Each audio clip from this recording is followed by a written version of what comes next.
궁금해하는 사람 같아요.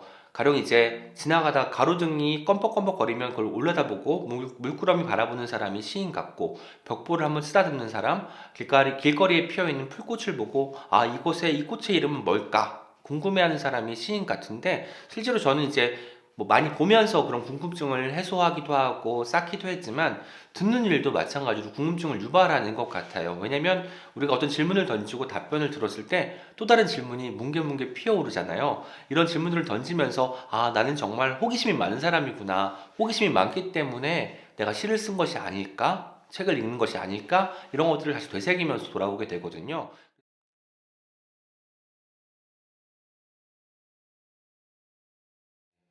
그 팟캐스트는 예스24라는 그 도서 유통하는 회사죠. 온라인 회사에서 그 만드는 도서 팟캐스트입니다. 저는 거기서 김하나 작가와 격주로 오은의 옹기종기라는 제 코너를 진행을 하고 있어요.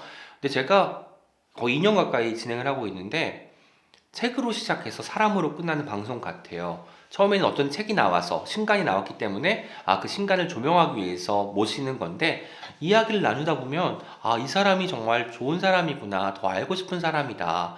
책으로 시작했는데 뭔가 사람을 잠깐 마주하고 가는 것 같은 기분이 드는 거죠. 그래서 제 방송이 잘 끝났다고 느낄 때도 늘 잘 모르는 분이 오셨을 때 제가 책으로 호감을 갖고 있었는데, 실제로 만나봤더니 너무너무 좋아서 이 감정을 고스란히 집으로 가져갈 때가 가장 꽉 찬 느낌이 들더라고요.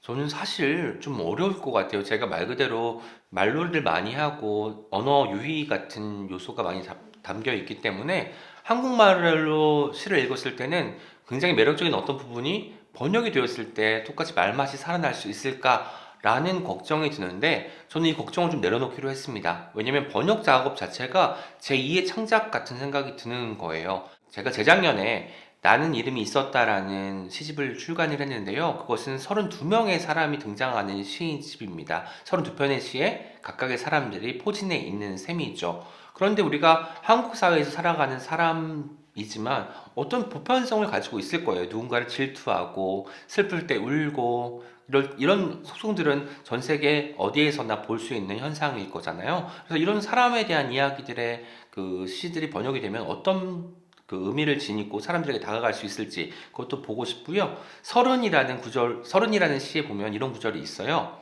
나이를 먹어도 소화가 안 되는 병에 걸렸다. 근데 우린 나이를 먹는다고 하잖아요. 근데 외국에서는 그런 표현이 없을 거란 말이죠. 이런 게 어떻게 번역이 될 수 있을까? 이 불가능에 가까운 작업을 누가 해줄 수 있을까를 고민하는 게 한편으로는 좀 재밌기도 해요. 그분도 머리가 많이 아프겠지만 새로운 어떤 창작, 어떤 새로운 시도 이런 것을 통해서 번역의 어떤 다른 단계로 넘어갈 수 있을 것 같다는 생각이 들어서 지금은 기대를 많이 품고 있는 중입니다.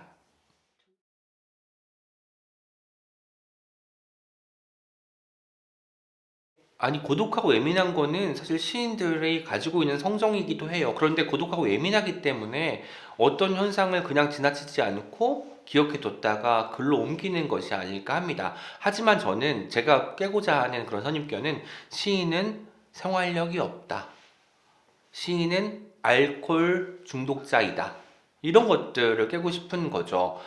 자기가 하고 있는 일을 열심히 해 나가면서 틈틈이 시를 써서 시집을 묶을 수도 있는 것인데, 시인하면 옛날에는 폐병 걸리는 어떤 사람, 그런 사람으로만 머릿속에 많이 주입이 되어 있어서 이것을 깨고자 제가 많이 노출을 스스로 시키는 것도 있는 것 같아요. 왜냐면 시인이 이렇게 재밌는 이야기도 할 수 있고 여러분과 크게 다르지 않은 사람이다, 기인이 아니다라는 것을 알려드리고 싶었던 거죠.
시는 사람과 사람 사이에도 있겠지만 저는 사이에 있다고 봐요.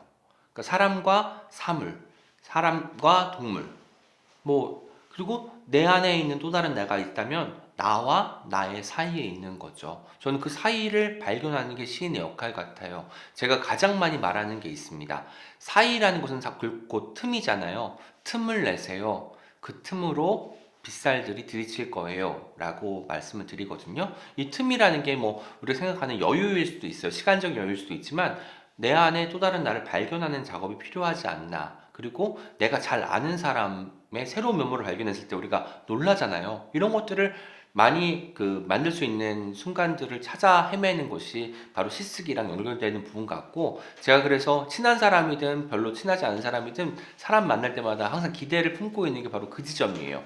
내가 몰랐던 어떤 부분이 이 친구한테서 드러났을 때, 나는 정말 어떤 고정관념에 휩싸이지 않는 사람이고 싶어 하는구나를 깨닫게 되거든요. 그래서 계속 흘러가는 존재가 결국은 시인이 아닐까라는 생각도 그때마다 하고 있습니다.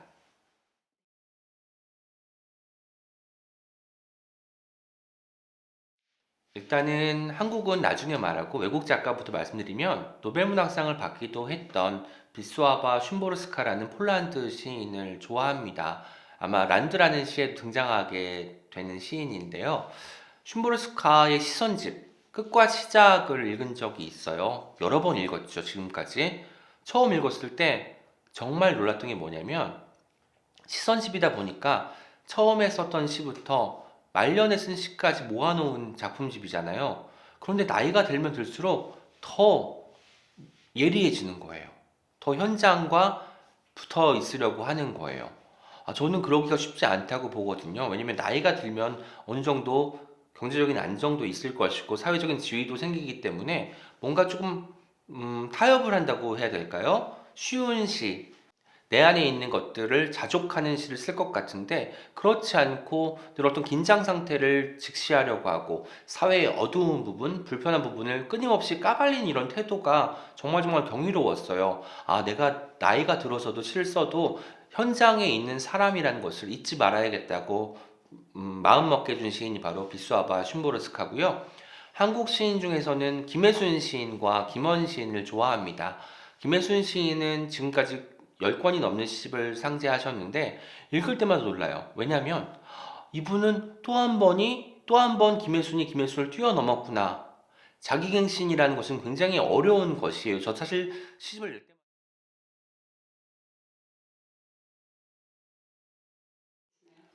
저는 일단 기본적으로 읽고 쓰는 사람이에요. 그렇기 때문에 가능한 많은 책을 읽을 것이고, 대중의 시집은 천천히 읽을 것이고, 그리고 제가 진행하고 있는 팟캐스트 열심히 할 것이고, 학교에서 아이들과 열심히 공부하는 마음으로 서로 학습하도록 할 거고요. 올해 아마 제가 칼럼을 써서 묶은 책이 나올 것 같아요. 그 책이 나오면 여러 가지 북토크나 이런 행사를 통해서 독자 여러분들도 만날 수 있을 것 같습니다.